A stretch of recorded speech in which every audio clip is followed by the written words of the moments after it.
The right to offend is not some pesky little part of freedom of speech that we have to put up with.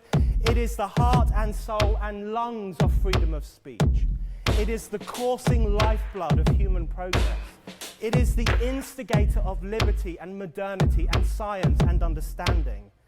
What a laughing stock today's student leaders are, that they can so casually dismiss the right to be offensive without realizing that their lovely, enlightened lives are the gift of individuals who gave offense. Offensiveness is not just something we have to begrudgingly accept. Offensiveness is the motor of human progress.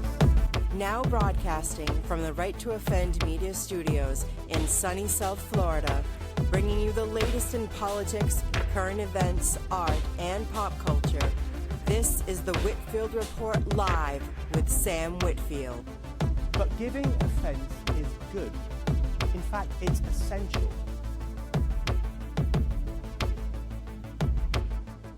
Welcome to today's edition of the Whitfield Report. I am your host, Sam Whitfield, recording here at Right to Offend Media Studios, and joining me is Jake Widmer.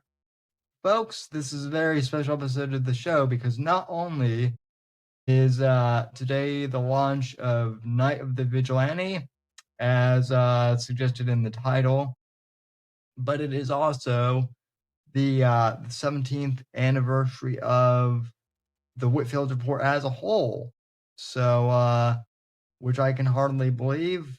I can't believe I've been doing this for that long, but here we are. So, to the listeners and viewers out there who have been with me for a long time now, thank you. And to everyone who has, joined me along the way, I really appreciate, everyone who has, joined me in my podcasting and author journey along the way, including Mr. Jake Widmer, our return guest. How are you doing tonight, sir? I'm doing really good, man. Thank you for having me on. Congratulations on Night of the Vigilante. Congratulations all the time in podcasting. Thank you. And we're recording this on Monday, and I don't have my copy of the actual book yet. That'll be on Wednesday when we do the live show. But that's a beautiful cover, if I do say so myself. Okay. You were nice enough, and I actually put your blurb at the front of the book along with everyone else. So really appreciate the blurb. Just kind of if I might ask you, what were kind of your first impressions of Night of the Vigilante? Well, whenever I was reading the other Shadow Deception books or Jason Miller popped up, I immediately was hooked on this character. Like, John Ryder is a badass in his own right, but Jason Miller, I was like, okay, Sam's cooking with this guy. And we get more of them in the second and more of them in the third. And then at the end of that one, it's like Jason Miller will return. I was like, oh, hell yeah. And whenever you gave me the opportunity to be a beta reader, I was 100% there for it. And I usually don't like reading on my phone, but any chance I got throughout the day, I was flipping through the document, reading it. It's, in my opinion, honestly, Sam, it's out of all the stuff I've read from you, this is probably the best one. They're all good, but this is the best one you've done, personally. Your action is top-notch. Miller's a great character to follow. You really make the cartel, they're not hard to hate because they're cartel members, but you really give us a reason to, back Miller up on how long he goes after these people, because it's worth it. It's similar to, how in the Mac Bolan books, why he keeps going after the mafia. You give us a reason to follow it and to root him on in the fight. Yeah. And thank you for that. I really appreciate it. So the funny thing is, not a lot of people know this. I think I might have told you this off air, but originally Jason Miller was supposed to be a side character that just popped up as he was essentially supposed to be one of John Ryder's handlers, is how I initially wrote him. He was supposed to be an excuse for John Ryder to basically go over to South America. And then one of my friends from college who was beta reading was like, "Man, I really like this side character." And I'm like, "Oh, Jason?" And he's like, "Yeah." And I didn't even have like the whole cowboy or poncho thing yet. He was just like some kind of like mysterious guy, and they're like, "Yeah, what's his backstory?" I'm like, "I don't know. He doesn't, he's just kind of a side character." But like the more like people in the who were beta reading the second one, they were like, "Man, we really like this character." So I'm like, okay, I might have to expand. So I had interviewed Steve Stratton too, who he's the author of the Lance Beowulf Yeah. series, and Yeah. hearing his story, I'm like, man, I kind of want to do a Lance Beowulf style book at some point. And I'm like, well, I have the Miller character, so I could do something with him. And then I've always also loved, I love anything Clint Eastwood. Probably my favorite director. I mean, I wrote 2 papers on him in college, so Hmm. I mean, I love him, and I grew up watching the Man with No Name trilogy. I've seen the good and the bad and the ugly like probably like 12 times. All of them are great films. Great films. Yeah, all of them are great, but like, there's no like obviously the good, the bad, and the ugly, like, Is like top tier.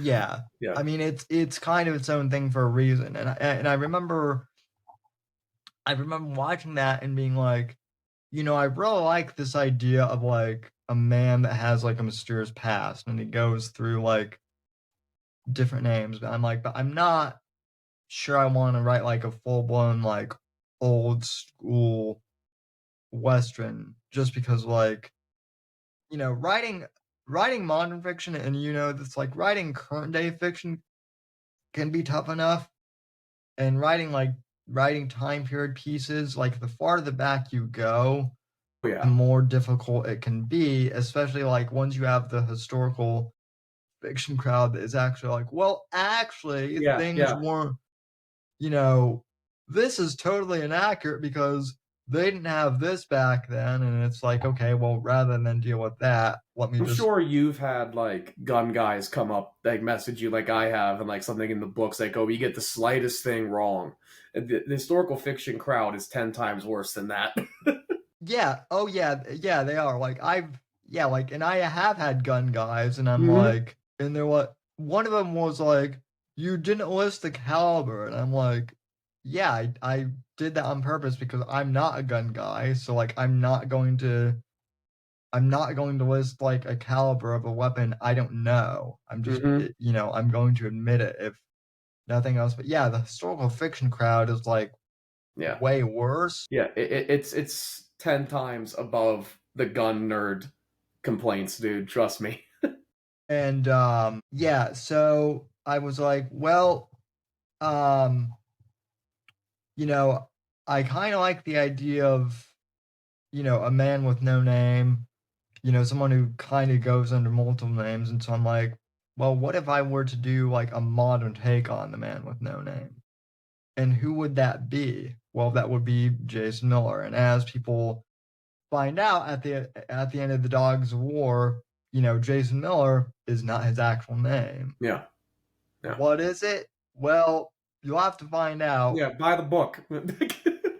Or you'll have to read the ending of The Dogs of War, because it does say in there. I think it also says in the beginning of on the Amazon page for Night of the Vigilante.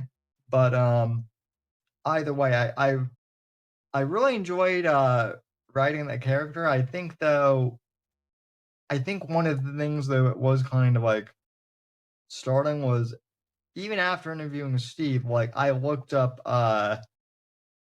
some stuff on like the cartels, and like let me just say this, like compared to like if it comes down to someone like accidentally finding like, porn search history or finding cartel history, like I would much rather someone find, the porn search history because it's a lot, it's not as Yeah. gruesome. Yeah, it's not bad at all compared to the cartel stuff, man. Yeah. It's not bad at all.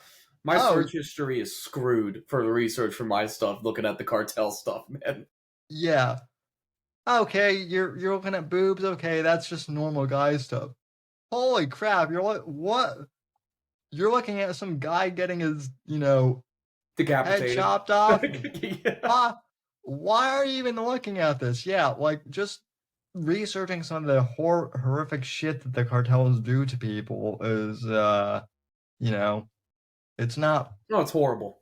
Yeah. It's evil. It's downright evil, but for people like you and me, they make good bad guys for books. Well, they make good bad guys. Well, and the other thing too was, one of the things that some of the beta readers, besides you, told me. And again, these are people who they're not like readers in the author field, but they're people I went to school with. A lot of them were uncomfortable with, some of the some of the kills that I had Jason do, and I told him, I'm like, well, this is a guy who I wanted him to, basically, do like whatever the cartel does to civilians, he's going to do back to them. Yeah.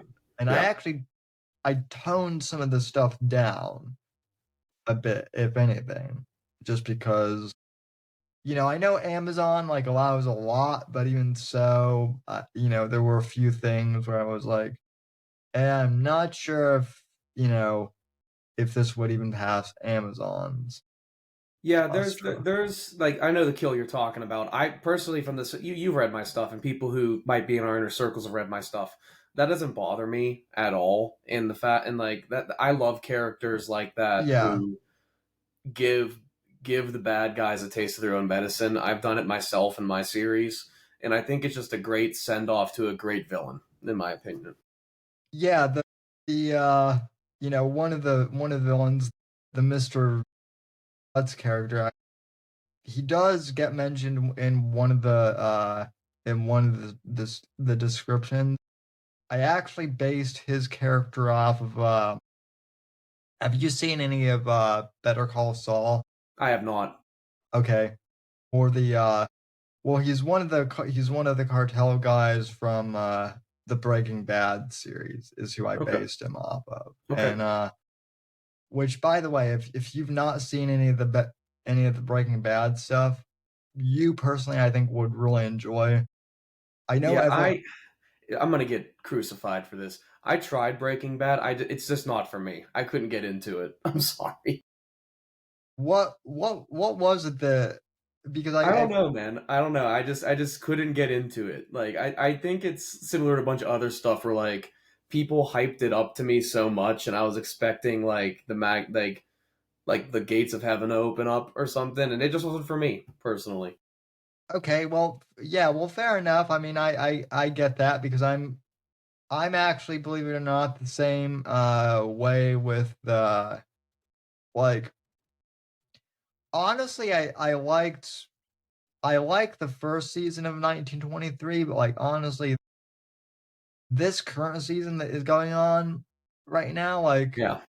and I know that Luke Gossage is the Spencer Dutton fanboy, and I love Luke, but it's like, there was something about it. Like I still have to watch the newest episode. I don't know what happened. I don't know what happened with it. I just can't get into it. I'm more on the Daredevil Born Again right now.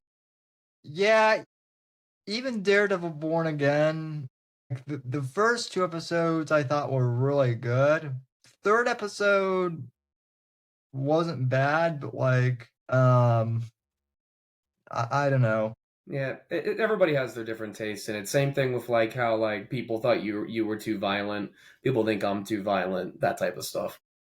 Well, my problem with Daredevil Born Again is, I mean, and the season's not done yet, but I really don't like the fact that they've killed off, a certain, character. Yeah.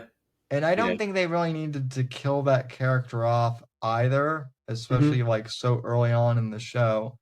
Yeah. And then also, it's not really a complaint with the show itself, but I hate the fact that like Disney is now like doing the basically all the streaming services are just doing ads now, and you still have to pay for it because like I don't know about your app, but mine will like interject commercials in like the middle of a scene. Oh, I get those. Yeah. Yeah, I get So those. Yeah. yeah, it like totally breaks the immersion. Yeah. So Yeah. It's the world we live in. yeah. Um but anyway, well, you know, I've got Night of the Vigilante coming out well today by the time people hear this. You've got, you know, some stuff brewing with your whole universe. So Yeah. you know, what is Chris Folly and the Youngbloods up to these days, So sir? on my Instagram recently, I dropped a post announcing I called it a double header. They're not coming out at the same time. I just want to make that clear right now. Two projects are being released. One is a full installment in like the main series, and then the next is a Chris Folly novella. The one coming out soon is going to be Cartel Crossfire, which is a Youngbloods thriller. It's focusing on my side characters, Jack Proto, Logan Rios, Will Fan, and Carly CC Carson. Four young operators working for a private security firm. And in this one, they get sent down to war torn Mexico on a mission to cause some shit with the cartel, essentially. And that's really all I'm going to say because I could talk, I could talk about this whole thing and spoil the whole thing in this podcast, but Yeah. I'm really happy with how this one turned out. It's essentially my bloody love letter to action literature of the 80s, mostly Able Team, which is a spin-off of the Mac Bolan books. Yep. Yeah, Cartel Crossfire, man, it has it's all action, it's bloody, you'll be on the edge of your seat. And even though it follows side characters, it will continue the main story of the series. Yeah, well, I think that's interesting too because you and I are kind of doing a similar thing. I mean, like Night of the Vigilante is also kind of like I guess kind of like a side story. It's both a prequel and a sequel to Shadows of Deception. Yeah, and I this has been about like almost 2 years now. I've been wanting to get the Youngbloods their own standalone, but Yeah. I ended up in my latest release, Folly Files, the last one in it, which is the last short story in that collection, New Blood, was what this was originally gonna be.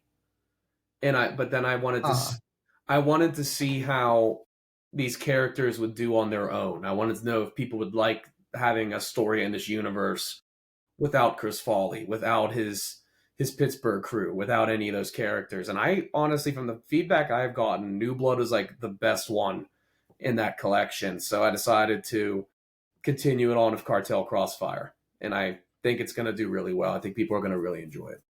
Yeah, I mean, I think that's kind of, you know, an interesting thing too. I mean, like I said, like I was kind of surprised that like you and like Nathaniel and really everyone in the men's adventure fiction Discord was more like enthusiastic for for like a Jason Miller solo story initially. Not to say that like you guys, I know that like you and Matt Comstock and like a few of the others, I know that you all like John Ryder, but like I said, I had written Jason Miller as more of like a side character. So the fact that like, you know, so many of you early on like wanted a Miller solo story was really cool. And so I'm hoping that, you know, everyone else you know, well, we'll see how the orders go. I hope people like it. Yeah, I hope So people like mine too. I feel that the Youngbloods have been established in the universe enough that they can hold their own. Yeah, I mean, I think they did. I wrote the damn book. Um, yeah, I had a blast writing these characters, and it isn't really a secret if you know me. All the Youngbloods are based off of my friend group, which yeah, I love writing them because I can just imagine my boys as these characters. So That I feel easier to write them a little bit. yeah, that's awesome. Um, I don't know if I've asked you this. I think I asked you this the last time. But how long have you been writing now? Like not even so much as like a published author, but just like as a whole. Like I was writing like short stories from like middle school up until now 2023 I think is when Homecoming came out, the very start of it. And that's whenever Luke Goodzich finally sat me down and was like, "You got to publish this." Because I was talking to him about it nonstop, and he sat me down, he hyped me up, and I did, and I haven't looked back since. But like the Chris Folly universe is something that I put a lot of blood, sweat, and tears in. Um, Before that, I was just going through my old computer. I just find like bad stuff, so I sat down, figured it out, and I think it's going pretty well so far. But yeah, since middle school, I would say. Yeah, I mean, I've been writing since middle school too, which is interesting because like that's actually when I started the podcast too. So like um it's kind of interesting how those two things kind of coincided. And I mean if people dig like far back enough on the internet, there is audio of like 14-year-old me with like a much higher pitched voice like talking out George Bush's foreign policy. It's pretty it is cringe-worthy hilarious to hear like 14-year-old me talking out foreign policy, but Base hey, 14-year-old Sam. there you go. That's something I've always been on it, I guess. Although I would have never predicted A that Donald Trump would have jumped from reality TV to politics in general, and then B that he would win not once but twice. Yeah, yeah, I'm right there with you, man. Um, but yeah, I mean, I think, and I mean, I also definitely think that like, the whole writing world has like changed even in like the past 3 years since like I've actually been like a published author. Mhm. Yeah, I would agree So with that. Like we've been talking about in the Discord, like if you type in men's adventure fiction now on Amazon, you just get a cesspool of essentially porn, a set almost. But like you're coming out with this stuff, of your stuff. I'm coming out with mine. Luke, Nathaniel, Grayson, Brina, all the people in the Discord are coming out with good action adventure stuff. That's gonna change and get rid of all that woke shit out of there. that's the other interesting thing too is like it's not just you know it's not just like like retail bookstores that are like peddling it. Like Amazon is starting to like you know get more indie fiction um too, even though they're like pushing more like traditionally published stuff. Like I'm seeing more indie author, and maybe it's just because I'm in this community, but I'm seeing more and more indie authors that I don't even like follow necessarily, but I'm seeing more of them in my feed on Yeah, Amazon, and me I'm like too. Me too. like And they're like decent sounding stories too, and they fall under the genre you, me, and all them right in. But yeah. it's not like what it was before a lot of this woke bullshit started getting pushed aside. It's people that work their asses off to get their stories out there and make the stories enjoyable. Well, I think one of the other things too, I guess we can kind of comment on this since this is newsworthy, but Snow White, I guess, bombed. This past weekend was opening weekend, Yep, who saw and that coming? yeah, I think it made you know, I think it only made like 25 million like Yep. worldwide Yep. versus like a budget of like 300 million or so. Yeah. And it looks bad too. It just looks bad. Like not even just like I want to watch it. Visually, it looks bad. Yeah, I mean, listen, I like, you know, I low key have a crush on Gal Gadot, but Yeah, me too. But at the same even time, I'm just like, come on, be in other good stuff. Don't. I'm like, yeah, sorry, Gal Gadot might be hot, but I'm not like No. even like this train wreck. Like she's not worth sitting through this train. Yeah. No. No. Like No. on the other hand, it makes Wonder Woman 84 like seem tolerable in comparison. But yeah, I mean that bombed, and then I guess as I covered on like the gaming podcast that we have, Bits and Bones. I guess the newest Assassin's Creed Shadow, like that's bombing too, and if that continues to bomb, I guess Ubisoft is going to go bankrupt. I So don't know anything about Shadow, so I can't comment on it. I stopped playing Assassin's Creed after Rogue, so yeah, well, I haven't honestly I haven't played Assassin's Creed since like after the one that was like set during the French yeah. Revolution. Yeah, I never played that one. I stopped after Rogue because that was the last one for the console I had, and when I upgraded, I was just like, I'm done. I'm not doing these. Yeah. Yeah. Yeah, and then like the timeline jumps are confusing too. So yeah, I Hmm. mean they really haven't they really haven't done a good job like maintaining that franchise. And now like all the all of like the gaming studios, they have like their own, all of like the gaming consoles now to have like their own subscription service for Yeah. gaming, which is ridiculous as well. Yeah. Yeah. So Can't get around it. Can't get around it these days. You have to subscribe to everything. yeah, I mean like on the other hand though, like gaming and TV has been so bad that like I guess more people are like reading books because of how bad everything else is, Hmm. which is good for us. Yeah, good. Buy our stuff. Yeah, it's just But good. like like I was actually talking out this with Eric Bishop.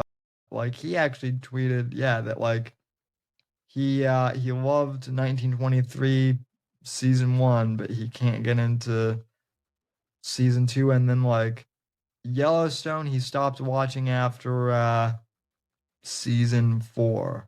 Yeah, well, I think because we've talked about this before of 1923. I think Taylor Sheridan's just he's like landman. That's all he cares about now. It's just that. Which Landman, I haven't seen Landman, but I've heard Landman is a good show. I haven't heard about it either. I just want more good Yellowstone content. That's all I want. Yeah, well, I mean, Kevin Costner, like he's not interested at all Hmm. anymore, and No, none of like them are. They're doing that Rip and Beth spinoff, and I'm like, okay, it's not what I asked for, but okay.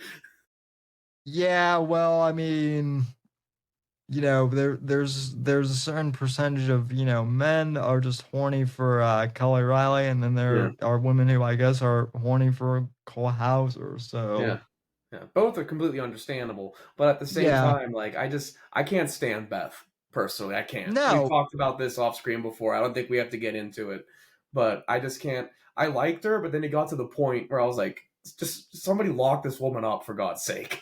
Like, well, yeah, there are a few things that like I'm hoping that Taylor Sheridan addresses, and mainly the fact that she's like a complete and total like sociopath mm-hmm. path. Um, and like Taylor Sheridan seems to have like forgotten about the fact that like she threatened to like murder like Jamie's like 2-year-old kid. Yeah, that's gone. That's out the window. Nobody cared about that. Like that last season, just to like my opinion, I'll cut it short. The last season felt like he was just like here. He didn't try. Well, the last season, like Taylor Sheridan like inserted himself too, like as if he That was. episode pissed me off. I was just like, can we get back to the story, please? I don't want to see Yeah, you. and yeah, and like he has the whole like sub storyline where he's like, well, actually, I was Rip's best friend, back in the day, and we got All of into a this. sudden, he's Rip's best friend. All of a sudden, we never learned about that before. Yeah, yeah, and we get this whole story about how like they got into a bar fight or something like that, and it's like, so you expect people to believe that like Rip, who's the loner, who like doesn't have any friends, Yeah, is it's friends with like the most braggadocious, and that's a Taylor Sheridan self I insert. tell you what, Paramount, get Ellis Goodsich, you, me, Nathaniel Hummel. We'll write the next thing. Just get us in here. You know what? Paramount Plus, they do have a series like now, I guess, that like has Pierce Brosnan. Mm-hmm. They're doing like the Irish version of The Sopranos, and it's like, okay, I'm open to that. Yeah, Like yeah. give I don't like know if this is true or not, but I swear I saw something like Guy Ritchie's attached to it somehow, and I'm all there for that. yeah. Yeah. Also, it's like Also, Tom Hardy and Helen Mirren's in it too. Like you got the best Brits like that country has, and don't screw it up. yeah. Also, what got for the it is Guy Ritchie American? No, I don't think so. Okay. Well, then in that case, everyone wants to talk about everyone wants to talk about like Chris Nolan directing the 007 movies, but like let Guy Ritchie direct a Bond. He practically did. He did The Man from Uncle. Yeah, I know he did Yeah, yeah, I know he did The Man from yeah, Uncle, and he, yeah. he also he also did he also did the League of Ungentlemanly Warfare. I thought you were gonna say the Uh League of Extraordinary Gentlemen. I was like, wrong movie, bud. Bro. or no, I'm sorry, the Ministry of Ungentlemanly Yeah, Warfare.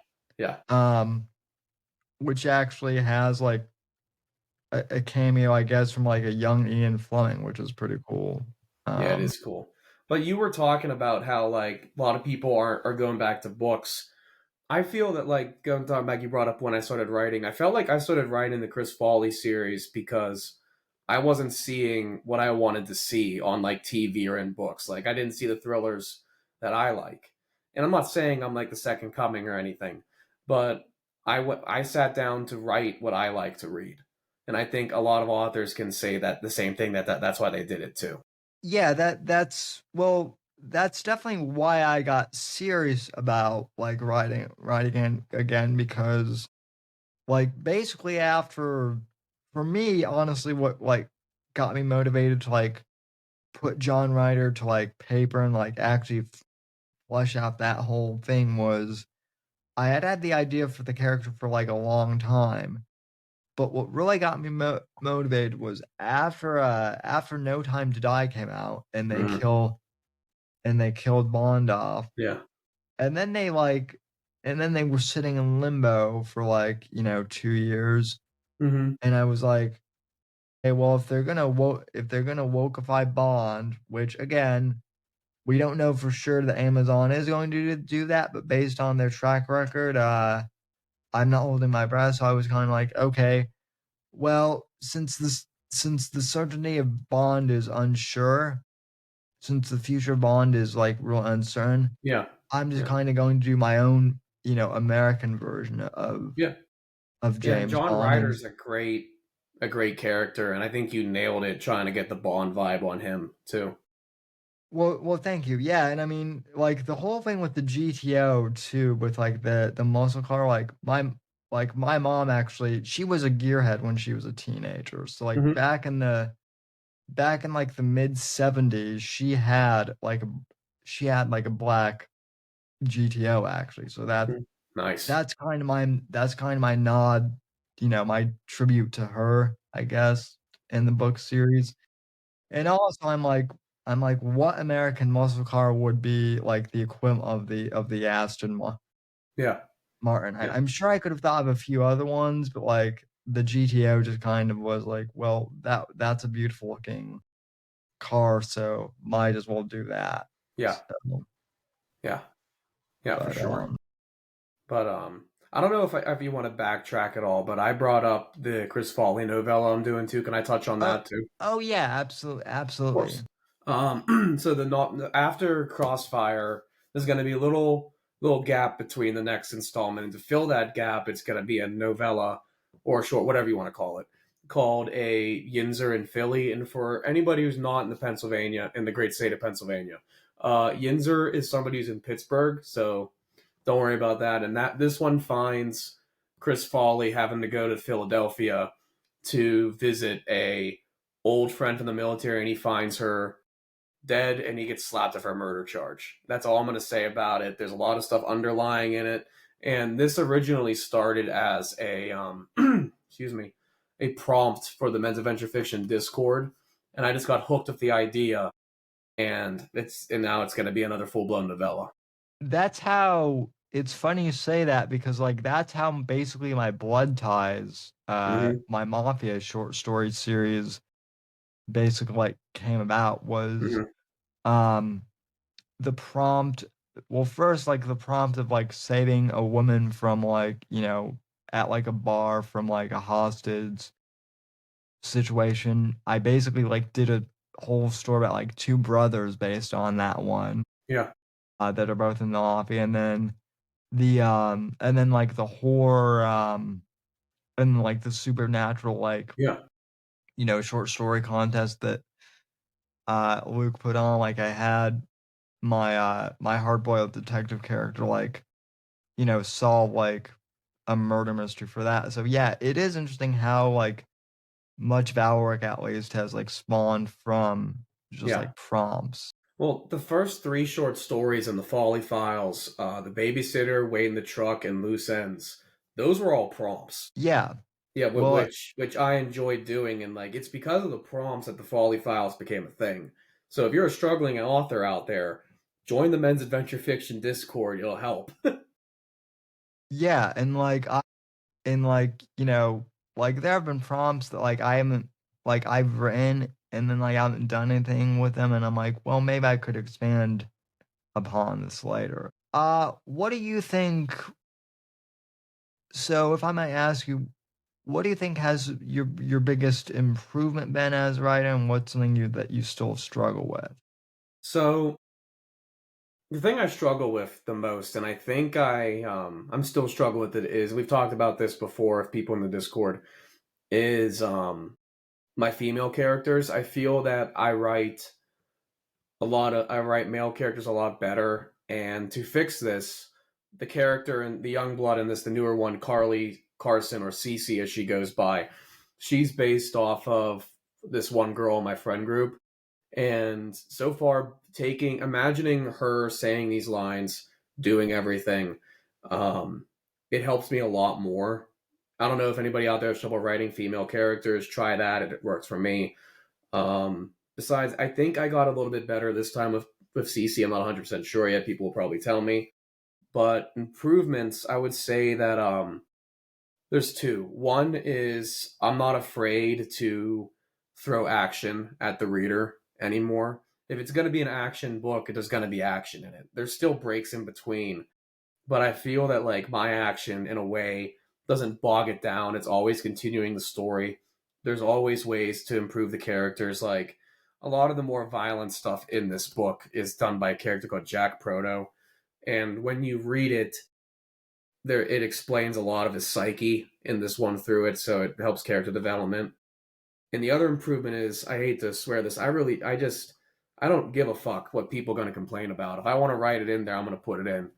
Call it based or whatever. It's I don't hold back from opinions and views in my stuff anymore. Yeah, not yeah, neither do I. Well, and I mean, I think to kind of answer that question from my end, you know, I think like one thing I still struggle with is like I would say I would still say I'm struggling with like writing female characters, although I'm getting better just because like I'm writing them more just in general. But one thing I struggle with is definitely like, setting, I guess. but then, on the flip side of that, I think two things I've really gotten better with, at least if I'm self-analyzing, is dialogue for sure. It's not as clunky as it was, and then like you said, action scenes, Hmm. and like not trying to be um like before I was like trying to do the whole Jack Carr thing of like being really specific with like you Yeah. know with like going in detail of like writing fight scenes, and like you know that might work for Jack, but it doesn't work for everyone. And even with like, and to be honest, like, and this isn't necessarily a knock against him as like a writer, but like even in some of his books, like we've talked, like some of the detail it goes into with some of his scenes, like has gotten a little absurd even for him. Yeah. Yeah. I think you, me, a bunch of other people have tried to do that in like our earlier stuff, and I like how a lot of us have moved away from it. Like, I might give like if a piece of gear, a weapon, clothing, whatever means something to a character, I'm gonna describe it. Like my main protagonist, Chris Folly, carries around an Empress tomahawk, right? Yeah, I just keep this around. Don't break into my house. The which is this, and I get into detail whenever it first appears in every single book. One, because this thing's sick, and two, the guy who makes it, Zach Wingard, I consider a friend, and he's a local PA guy, so I'm gonna back him up. But you don't see Nice. me going into the specifics of Chris Foley's like shampoo in his shower or like what coffee he drinks or anything like that. Yeah, I mean, or what I mean is like I don't have to describe the tomahawk like every time it's used, in one of my books, or the guns. Like I describe it like, when it first appears. Mm-hmm.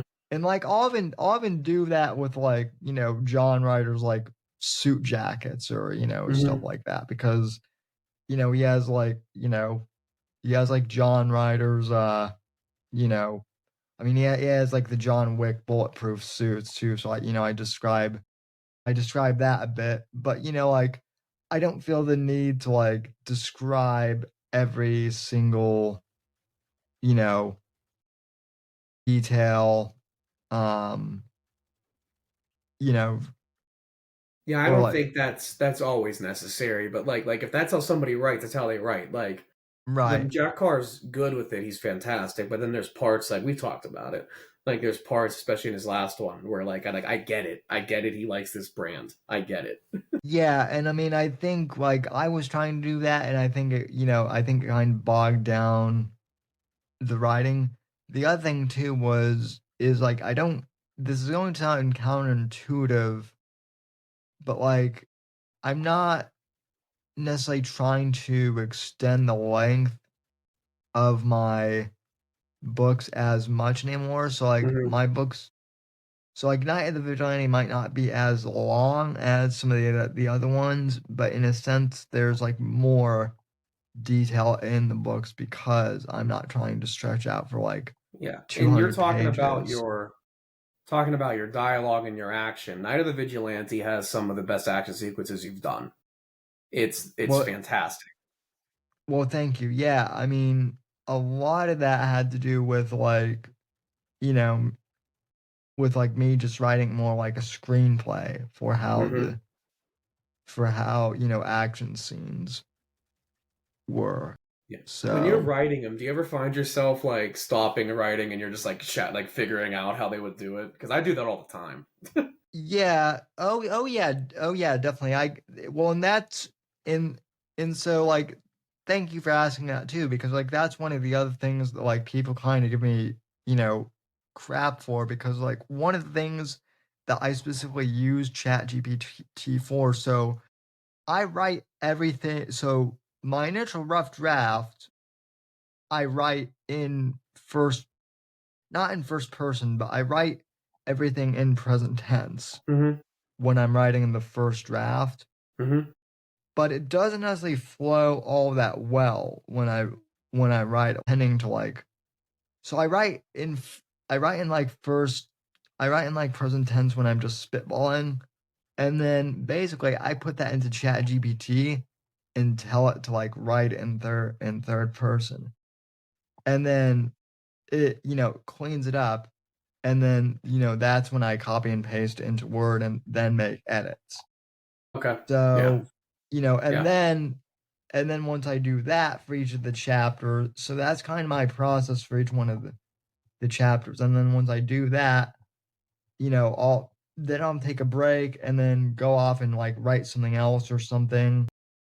That's why I have like 3 projects going on at once. Like I do the Zach James thing of like I have 3 projects going on at once usually, Yeah. so I don't Yeah. get bored. Yeah. And then I can come back to like whatever project I'm working on and take a fresh look at it. Then I make more corrections.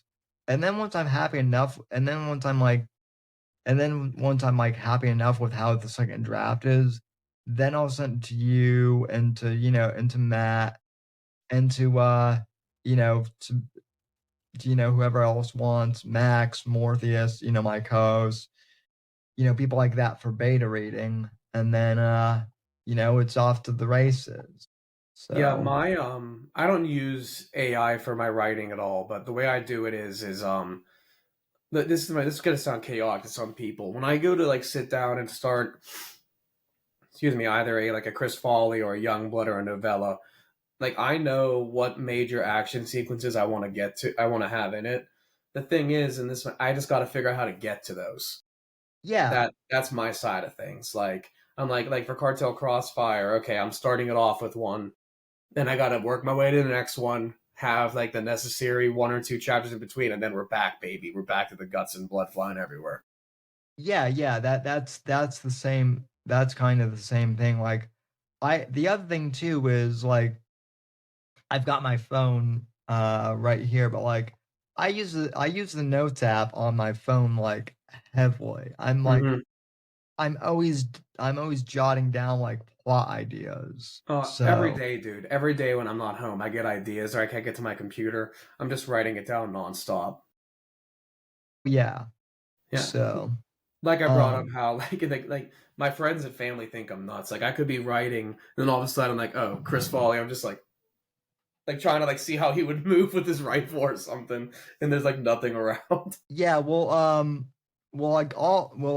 in like someone will be telling like a story or something, and then they'll look at me and they'll be like, Sam, for the love of God, don't put this in one of your books. Yeah, yeah, So yeah. My which friends say the same thing to me because most of them are one way or another characters in my series. And like I do the joke like I'm gonna kill you off, dude, if you do that again. But half the time too, like every time I see them say something stupid, they look at me, they're like, that better not end up in the book. yeah, well I've gotten that from like a couple people. I've gotten that from like a couple of exes too, and Mm-hmm. it's like okay, well, I haven't thought about you for X amount of years, but now that you Now. mention it, now that Don't you mind if mention I it, do. now that you mention it, you're definitely going into the book as like a Yeah. femme fatale of Yeah. of, Yeah. of sorts. Yeah. I'm always kind of like because I'm kind of got another thing that I could have brought up my improvement is I'm kind of in the Zach James zone of thought right now where nobody is safe. No characters in my series are safe right now. And I've Yeah, made that and you'll find out pretty quick in Cartel Crossfire. The dog's not gonna die, don't worry about it.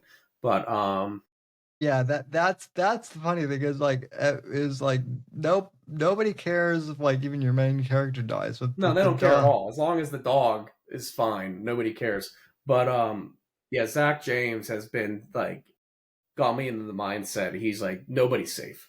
And I'm like, yeah, you're right, nobody's safe. I can kill them off whenever I want. So Yeah. yeah. Well, he's also the one, like I said, he's the one who kind of got me into the mindset of, oh, it's okay to have like 3 projects at once. Yeah. Yeah. So that Yeah. way you never got bored.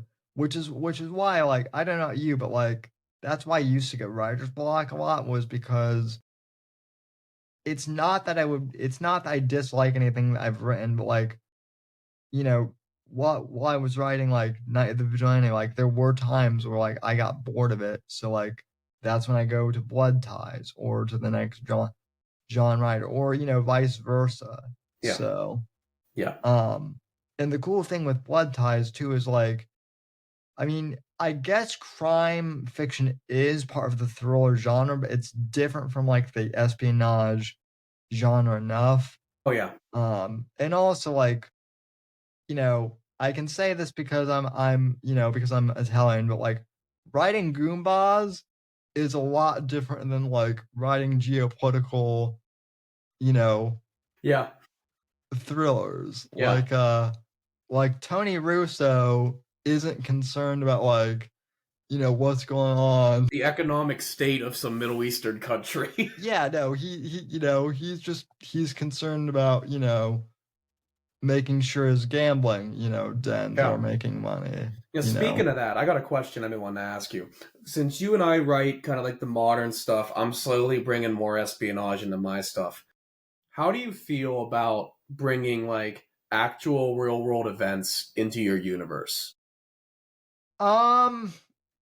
It's funny that you've mentioned that because there is a way to do it, and that's actually something that I've done. So the Fourth Estate, which I think you've read. Yeah, I've read all the Shadow Deception Okay. stuff. Yeah, so when I was writing Shadows of Deception, the first one, the Israeli-Palestine conflict was like just breaking out. Mm-hmm. Then initially I wanted to include something about that in Shadows of Deception, but a beta reader of mine said that it doesn't really fit into the story, so just omit it. So I didn't do anything within Shadows. I touched on a little bit with the fourth estate. Then like the dogs of war, I do the whole thing with the Palestinian protests on college campuses leading to a terrorist attack. That's as close as I got to it.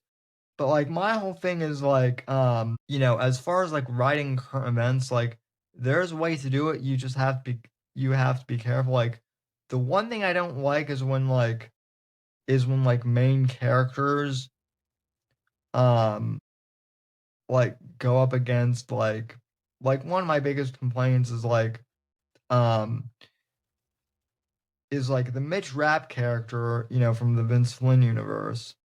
Like after Vince died and Kyle Mills took over, he wrote a plot where like Mitch Rapp went to, I think it was Afghanistan or somewhere, and he basically in one book took out like ISIS single-handedly.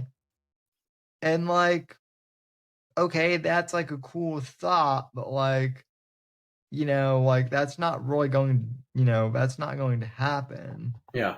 And like, now maybe if that book had come out in like 20, in 2017 when like the Trump administration actually did demolish ISIS, like that might have been a better time to been like, the new president like told Mitch Rapp to take out, so it's all about timing with like, current events too. And like now with the JFK files like being, released and all that, like I do have a JFK plot that like I am, I hinted at, in the Dogs of War, as you might remember, but I'm going to flesh that out a lot more now that the files have, released. They're just giving us more ideas, man. That's what this whole thing is. They know we're writing and they're giving us these new ideas. Yeah, so, was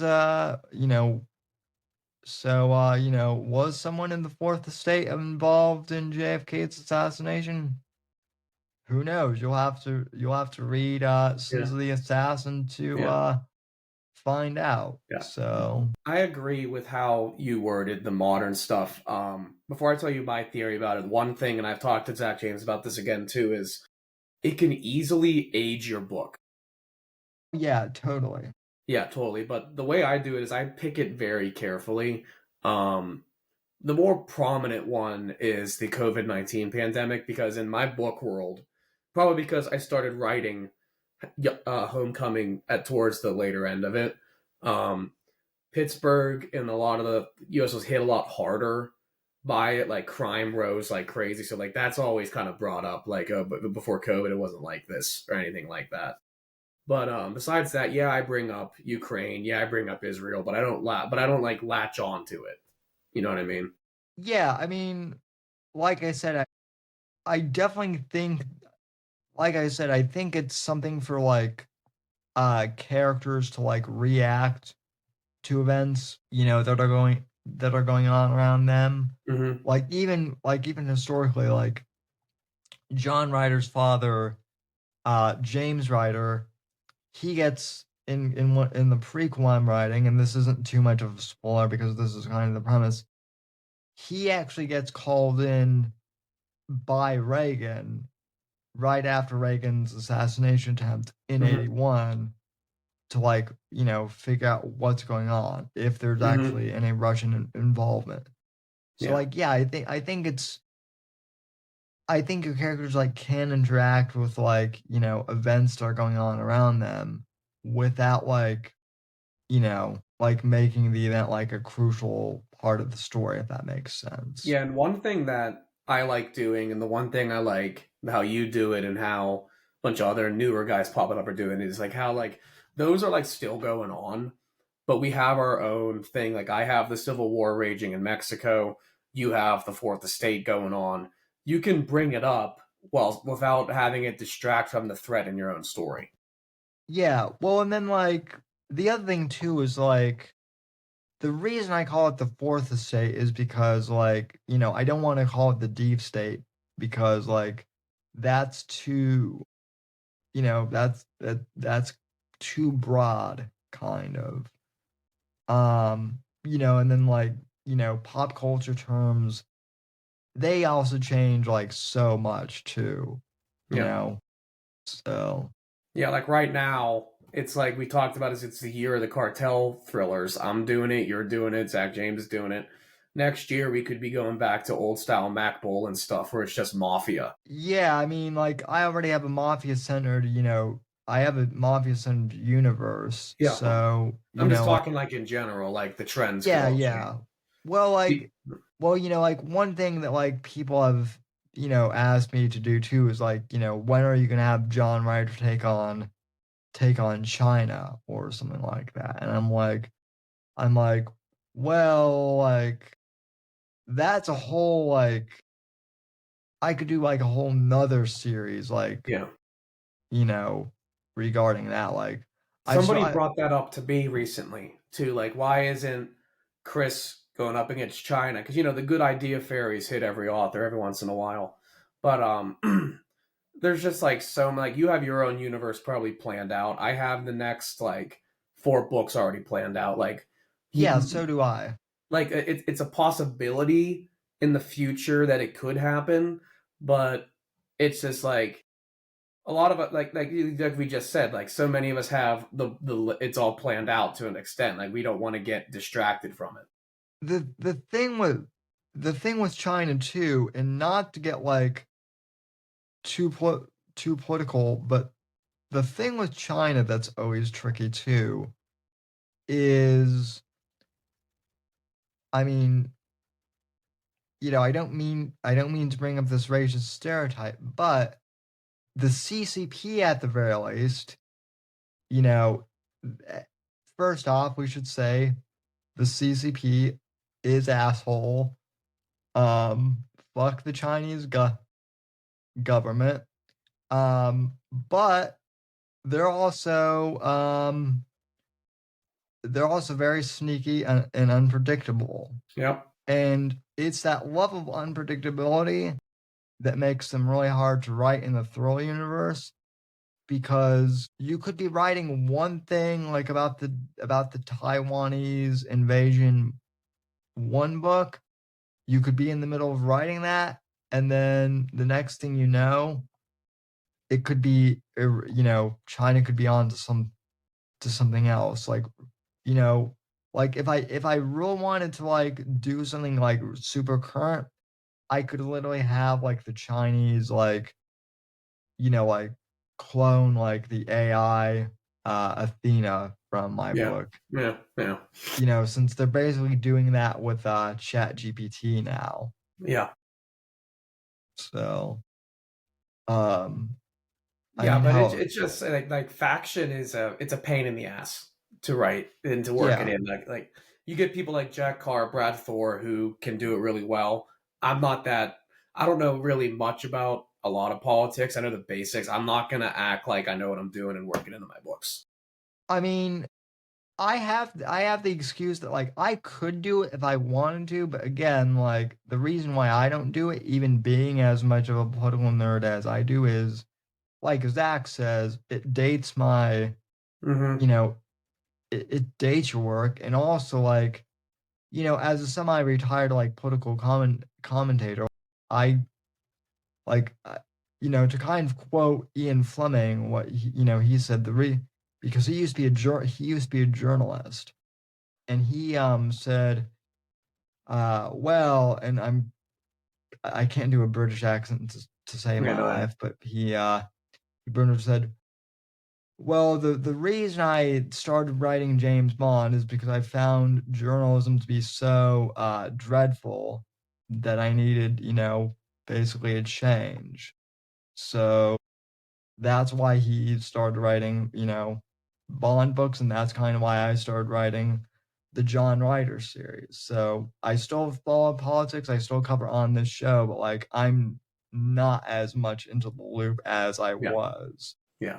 So Yeah, I yeah. wish I knew more about it, but at the same time, seeing how it can like twist and morph people into monsters, I want nothing to do with it sometimes. Yeah, no, I mean, obviously, like, you know, like feel free to, like, the other thing too is like I'm not someone who is like super tribal either. Yeah. Um, Yeah, I'm the which same is way. I'm just like, I like this. I don't like that. That's my opinion. Leave me alone. well, and then like there's a lot of stuff that like I don't care about in general either. Yeah, yeah.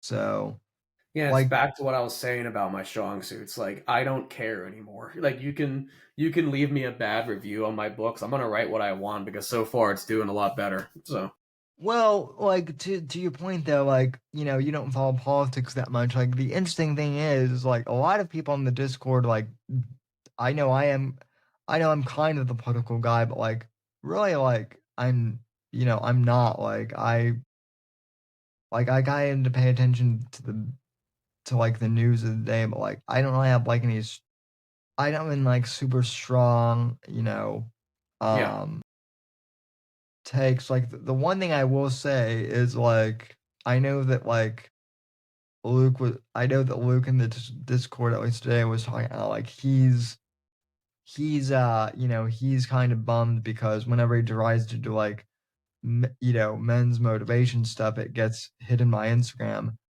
and I'm kind of like, well, that's because the Instagram's algorithm kind of, they don't like to target men that much because Instagram has kind of become like a woman-centered app, yeah. but like, he still does pretty good. Yeah, and that's another thing we were talking about how stuff's changing a little bit. I mean, Fire in the Tall Grass, Shadows of Deception series, Modern Mercenary, Nathaniel's Nate Cult's character.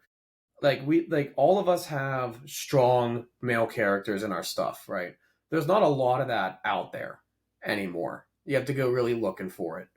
And like I think a lot like growing up, I would have loved to have had like your guys' stuff growing up 100%. I would have loved to have written stuff like I do now. but hopefully we change that and young men grab our stuff and get like the masculine urge to team up and take on the cartel. Yeah, well, the other thing too is like, and I would hope the same thing. The other thing too that's like nice for me at least is like I don't know you, but like I was the type of guy who I was the type of kid who like I love to play with airsoft guns with my friends. And Mm-hmm. like obviously I'm too old for that now, but like writing it out is still like my way of using like my imagination in that same way, like, Exactly. fantasizing about Exactly. Like Nathaniel that always type of brings thing. up in the Men of Fiction podcast, like how he would spend hours outside in the woods running around. Writing is and can be your escape back to that. Yeah, well, and the other thing too is like we're also young enough too in our writing careers and in life. I mean, I'm 30, you're a few years younger than I am. We still have, more time to like write other stuff too, Mm-hmm. you know? And so like I don't feel like I have to get everything done right now either or wrap up the whole entire story. Yeah. Um with that being said though, like I also do kind of wonder like okay, how many books do I want like John Ryder's story to be? Yeah. And Yeah. stuff like that. Like, Yeah, I get that. And my answer to myself of that is I'm gonna keep writing Chris Foley until there's nothing left to do. yeah, yeah, I'm kind of in the same boat, but like, I definitely do want to give my character an ending. Um, Yeah. if possible. Yeah. So Yeah, I that's get that. and that's also like a weird thing to think too. Is like, even though it's going to be a couple of years like down the line, it's like okay, like what do I want my character's like end game to be? Yeah. Yeah, like I haven't gotten that far in my planning. I haven't planned like Cartel Crossfire kicks off the next major story arc for the series. I have that one planned out, and then I have the next one planned out, which is maybe like 3 books away. But after that, I don't even know what I'm gonna do. I'm just gonna wing it. Yeah. Have you ever thought about like adapting your books into like movies or Yes. Me and my film crew, BCU Media, we filmed it in February. I think it's gonna be a motion picture style trailer for my first book, Homecoming. We did it in one day, 12 nice. hours. It was freezing cold. The reason why it's taking so long to get out is there's a lot of stuff that comes up. We all have our own jobs. We all have our own lives. Excuse me. Sorry. Almost died there. The Chinese party poisoned me after we said that. They poisoned my beer. All right. The reason why it took so long, we all have our own jobs. We all have our own stuff going on. Our hopes is it's going to be pretty soon that it's going to be out, and if that does well, the doors open for more live action Chris Folly stuff in the future. I'm 100% down for it. Yeah, yeah, that would be awesome. Yeah. So yeah, I mean like I think I think film adaptations like that would be nice. That would be nice. Obviously, it would be great if we could get, movie deals, but like I also really, you know, like I've said people if there are any indie, film studios out there that want to Mhm. pick up Shadows of Deception or anything, you know, like I guess the only thing too is like if if I were to get like film rights or something, like I would want to like help produce the movie too, I Yeah. guess. Yeah. If it ever like, this is a big if. If it ever gets to the point where like Chris Folly gets picked up by something for like a movie, or what I would like to do like a mini series or something, because I think my books, especially Homecoming, is set up to be almost like a 3 part, like each episode's an hour long kind of thing. Yeah, that's kind of how I see Shadows of Deception That's as what I well. would like, because I would like to get as much of the book as possible into the project. I would want to be as involved in it as much as possible, like, which is kind of what my role in the trailer was. My role in the trailer was kind of like an advisor, and also since I have the most out of my entire friend group there, the most experience with guns, even though we were using airsoft, we wanted to be safe. Of course, we don't want the Alec Baldwin situation going on. So I kind of had to show the kid who played Chris Griffin how to hold the rifle right, how to hold the tomahawk, and everything. If there was guns involved, I was right behind the camera. But also, like, I would tell Griffin, like, because I had homecoming on set, I would show him, like, the scene that we're doing. I'd be like, make sure you act like this, make sure it's this. I mean, I wasn't directing it. That was Mark's job. But I was giving Griffin tips on how to be more Chris Folly. Right, you were giving advisory notes, as it were. Yeah. And speaking of Griffin, I'm sorry, but I'm forgetting your last name. But damn, he pulled Chris off 100%. That's always awesome when you find someone who, like, pulls off your main characters really well. Yeah, because he showed up. He was kind of a little quiet, like, how you doing, that. But then whenever we had to do like an intense part, that's Chris Folly. That was him. That must be surreal to like, to see, like, that's the guy. The thing that he's so good, he had to do that scene again, and he nailed it spot on. Because I forgot that they were going to film a little bit after that to get more B-roll, and he said what he had to say and did it, and all of a sudden you hear me being, oh, fuck yeah, in the back. They're like, cut. What's interesting too is, like, going back to Blood Ties and, my Mafia series. So I'm actually in the middle of, like, producing the audiobook version of that. And Nice. I actually got this guy who's I think he's from Maine, and he's a voice actor, and I asked him to produce, to just do the narration, right? Well, he decided to take the book and like, basically turn it into a full-blown audio drama, which is, like, super, like, awesome, and it's Yeah, that's sick, man.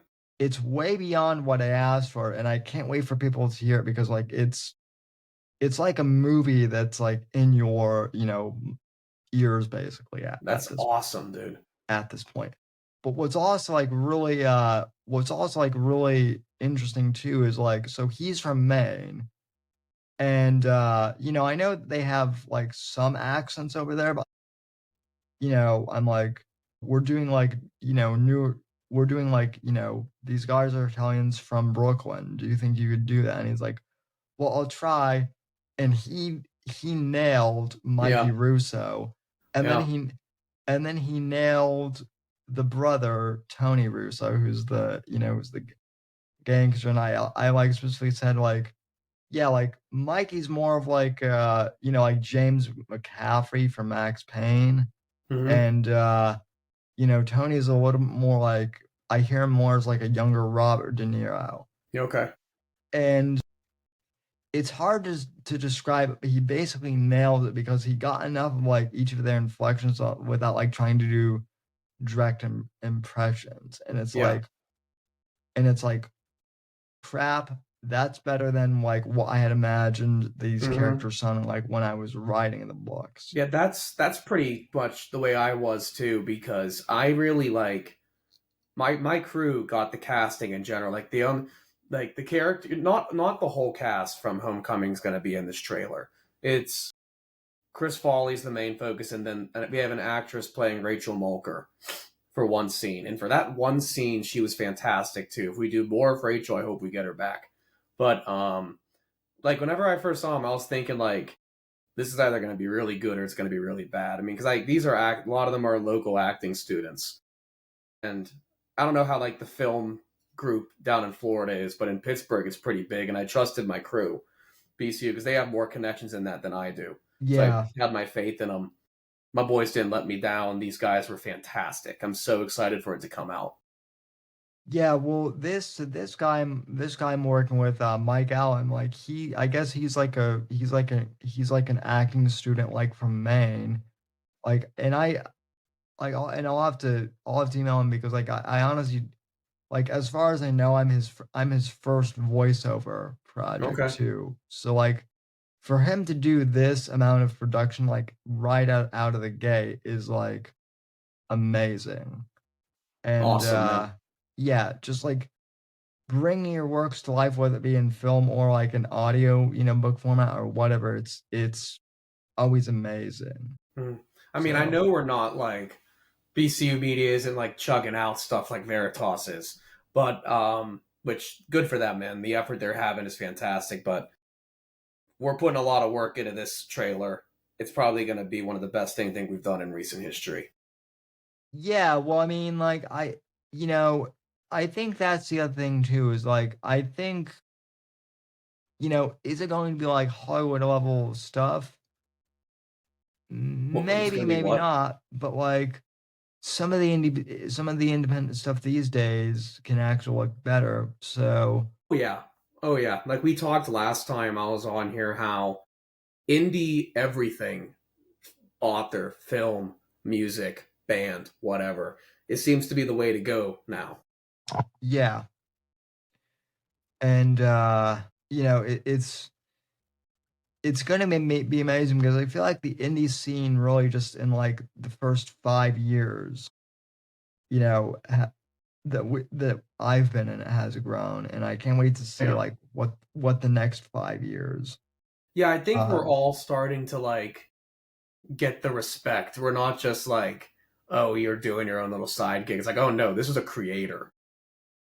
yeah, well, and not just that, but like for me too, like I've known Eric Bishop for like a long time, and like to me, Eric, like yes, Eric is a tremendous author, and he's a great guy and all that, but like I still see Eric as like, well, that's Eric, the guy I've been friends with on Facebook for like 10 years. Like I see him as my friend. Like I don't necessarily, like, yes, he is very notable and well known, but like I don't see him as like a celebrity first. So when people are like, oh, you're friends with Eric Bishop, the famous indie author, Yeah. I'm kind of like, well, I hadn't thought about that. I just see him as like Eric, the great dad, and Yeah, Eric, that's the kind of guy like who's my relationship with my friendship with Zach James. At my work, I noticed somebody was reading the big hardcover collection of his stuff, the Modern Merc stuff. And I've talked to this yeah, guy before, and I'm like, "That's good stuff." He goes, "Oh yeah, I never heard of this guy before. Oh, I know him." He was like, "You know this author?" I'm like, "Yeah, it's Zach." yeah, that's the same thing. He's like, he's like, he's like, Eric Bishop, and I'm like, yeah, I've known him for like 10 years. He's just you know, Yeah, it's Zach. It's the boy. yeah. This is my crew. So same thing with Steve Stratton. Yeah, So yeah. but anyway, well, you know, do you have anything else to plug or anything else you want to Like I said, BCU Media is the YouTube channel. It's the Instagram. Check us out. Soon for the Folly trailer. For people asking, soon. The other stuff, Cartel Crossfire, is coming out soon. Keep an eye on my Instagram. I'll announce when it's released. I'm shipping yours out tomorrow, so you'll be getting it soon. awesome.